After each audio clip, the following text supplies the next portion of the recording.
morning everyone. Ayan, magpapaksin kami. Dalhin namin si Pinky sa tawag niyan. Ano sa kanya akong buhok eh.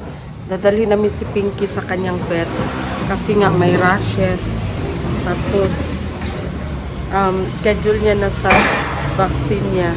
So wala kaming driver. Maraming sasakyan, wala kaming driver. Wala din kaming motor. So mag-commute kami. Saan ka? Ha? Saan ka? Saan ka magpunta? Saan ka niya? Hulo! Hulo! Ayan na si Pinky. Si Sarah lang kasi ang mag-ano sa kanya. Kasi sa amin, maglaban yan si Pinky. Alangga. Nausa mo na yung ilong.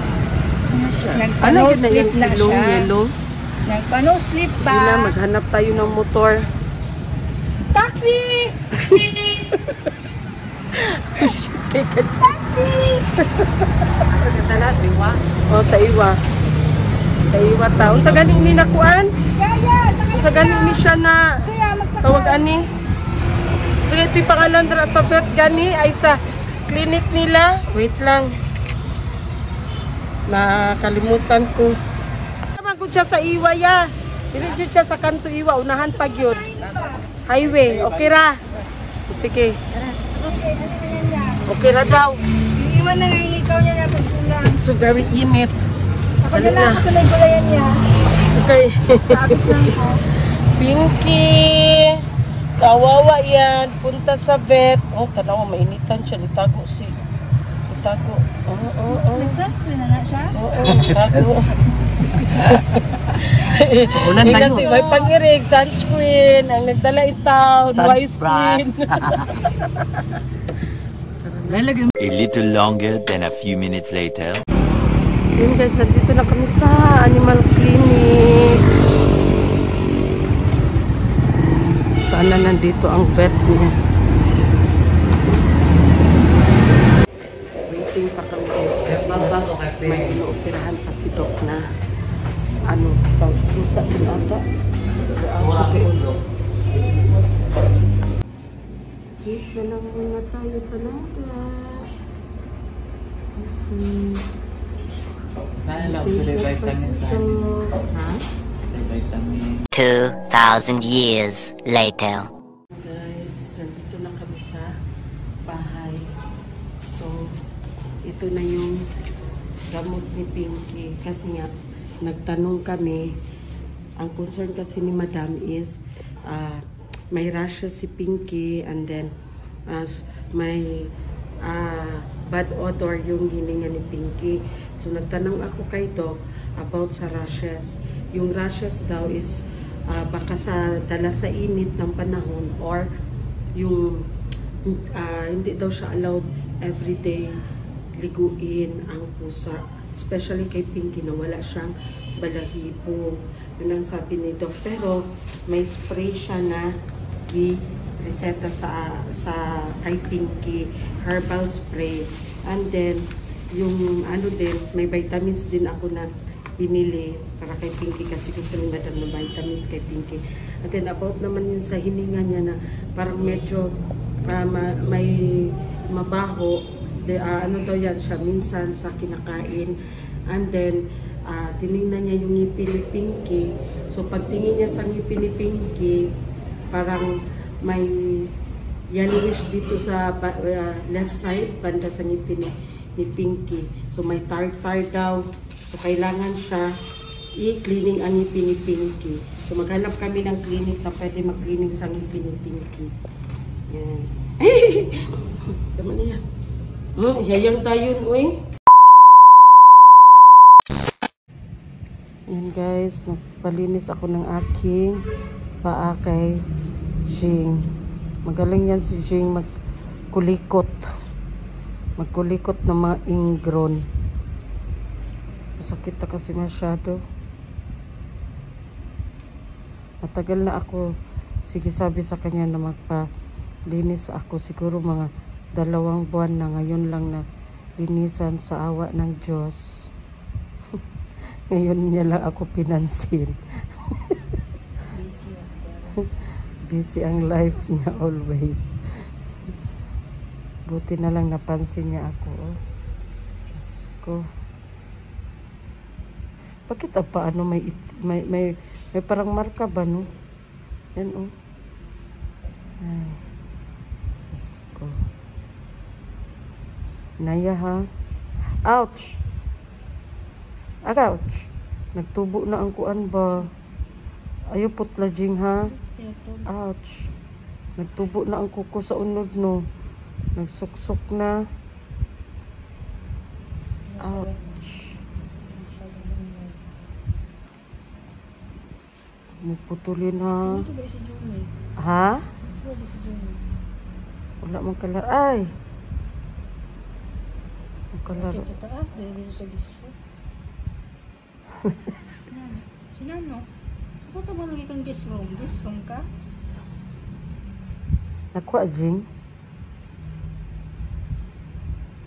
Kanina ko pa nakuha. Masakit pa. Meron pa yan ba? Hindi pa nakuha yan. Kasi masakit pa, oh. Mabiya na makahupag. Basta na mabilin. Sakit, ay.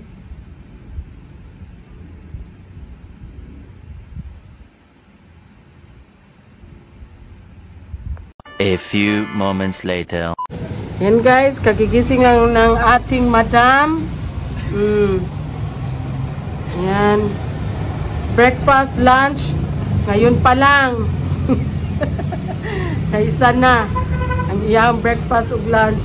Actually, ting merienda na kasi it's already 5 o'clock. Super late na kayo. Asya diri sa terrace nagkaon. Ayan, oh, tanawa. Diba? Fresh. Nasa terrace. Nagkain. Nanimahaw po kuan guys. Nanimahaw po. Iring. Ang akong iring ikan ko gabilihan ko. Nagpunta ka na gusto. Ngayaw ko tugan. O, gainan kanina ko ang vet no. Yung kutok. Kanang di magud siya pwede na dili siya liguon do kay kanang tapad magud na siya matulog sa iyang amo. Sana siya, ma'am, ang iring daw nga naay balahibo, liguon man daw gani og twice a week. Kung saan na lang ka siya nawala siya balahibo. Kunya niya rasis tungod sa init. So dili daw siya kuan, dili siya dino. Kaya baho dikit mas kuan. dili daw siya allowed everyday liguon. Tapos sis mangita ka og clinic na mag-cleaning sa iyang ngipon. Ang gani no, naluflake. Napo tayo yung anak, no? Dentist sa mga hayop. Kaya daw gani, Ang baho siya baba pa mo. Anak. ang cause daw anak siya, ma'am, tanaw na to yung ngipon, basi na tartar. Sus, pag-abre, naagyo ti ay gamay, dari sa left side. Yaman ka na ni baho marami kayo. Mao daw na yung nakakos sa baho niya kung magkuan siya. Siya, pero wala ko'y machine, anak, ma'am. Mangita lang mo clinic na kuan. Mag-cleaning sa iyang ngipon. Gagmay magkay siya ngipon. Ha? Gagmay kay siya ngipon, no? Ilang. Diba? Karang gagmay siya kayo. Nipis. Garas kay sa kay Amir. Lain ko. Ha? Lain ko yung talaan. Lain yung dila kay murag yung check ka nang naay blade. Ano sa dila sa Cabo Dam, ha? Inanan dila sa Cabo. Pero nipis. Nipis siya pero hait. Murag sa kanang Nipis. murag sa papigiri na. Wala pag magdila siya sa kuan ko. Ayaw na dilong. Yan dila ba yun niya magdila. Ayaw na dilong. Yan para na magkaon ko na siya no. Ikundangan mag-cellphone ko. Dila dilong. Ana ba ayaw na dilay. Magsingit siya panguhit. Mag-cellphone ko. Di siya gusto mag-cellphone ko. Ayaw na dilay. Ayaw, lay. 2,000 years later. Hi guys! Ayan, it's already gabi. It's already evening. So ngayon na ako nakaligo guys. Kasi ang daming ginagawa. Char lang. Tapos nabutan ko dito si Ate Annette. Saan mo giluto, te? Kangkong. Mag-adobo siya o kangkong. Lamit kayo nga. Masarap yan masyado guys, adobong kangkong. Ayan. May ganina, te. So, ayan na guys. Luto tayo ng adobong kangkong. Ito na natin ano. Ayan, sahog.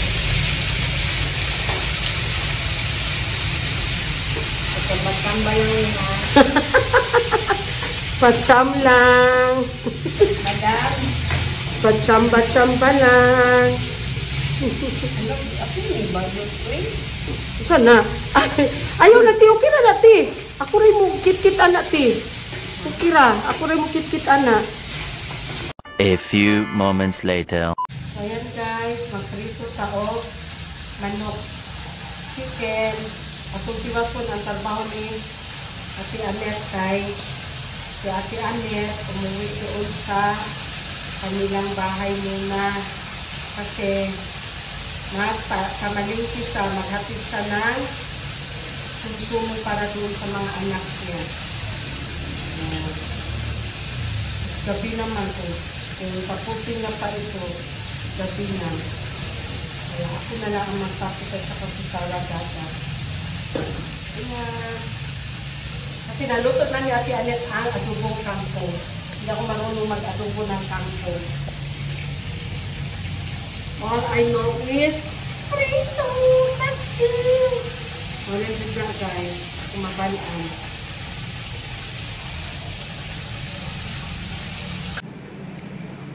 Ayan guys, kain tayo. Ito na ang adobong kangkong. Then ang prito na manok. Huwag ka gudang ganito. Isa pa. Kain. Kuya, tuwa. Ito. Buhay pa. Asyat sila. Lagay mo ito kain. Lagay mo ito doon. Kain tayo.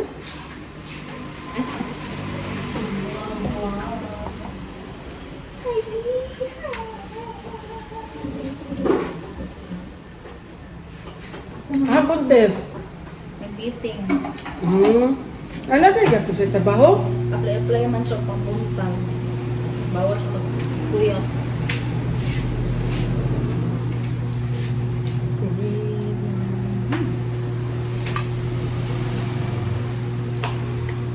Kain doon ka bukas. Pero ka doon. Saan? Kinayo? Masarap mo siyang wayot. Baba na mapod na. 2,000 years later. So yan guys. Bumili ako ng gamot ni Madam Tots. Ayan, ang dami. Ang daming gamot ni Madam Tots. Good for 1 month. Ang dami ng gamot.